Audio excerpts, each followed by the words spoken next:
Yeah, I got lucky enough to cover a lot of NCAA Tournament games involving the Razorbacks, and I guess the number one that comes to mind is when they beat Duke in the national title game in Charlotte. And they were down 10, I think it was 58-48, and Nolan Richardson called a timeout, and they came back, and only national title Arkansas has ever won in basketball, and playing Duke and Mike Krzyzewski, Nolan Richardson, Mike Krzyzewski matchup, and doing it right there in Charlotte in Duke's backyard.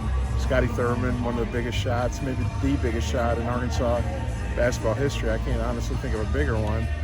So that'd probably be at the top of the list just because of the opponent, the magnitude of the game.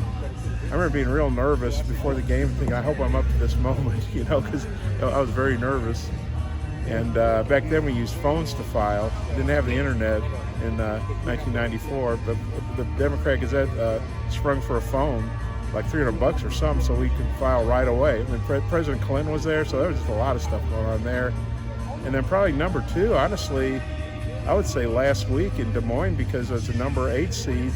But I think Arkansas is better than an 8 seed talent-wise, but beating Kansas, defending national champs, number 1 seed, after such an up-and-down year, I mean, to me that was an epic game, very historical for Arkansas. We'll see how far they can advance, but that doesn't get much better than beating Kansas, and that was us, in Kansas' backyard too. It's close to Fayetteville, but that was a Kansas crowd. I think we all know that.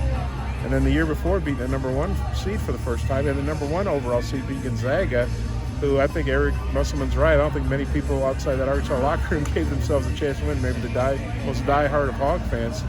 And that was such a big win.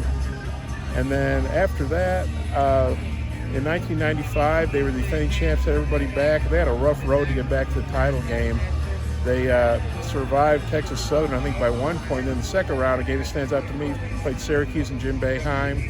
And at that point, Syracuse had not yet won a national title, but Arkansas was getting ready to go down. Syracuse had the game won, and Lawrence Moten, and if people know their basketball, he was a very good player, one of the great players in Syracuse history. He called a timeout. The problem was they were out of timeouts. It was a technical foul, and Scotty Thurman had a shot to win the game. Nobody more clutch than Scotty, but he hit one free throw, missed a second. Game went to overtime. Arkansas won in overtime.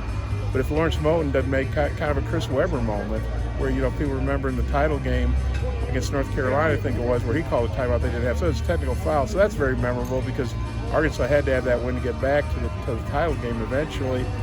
And then I know people probably don't like Arkansas losses, but a game that really stands out to me was the 1993 Sweet 16 game at the Meadowlands.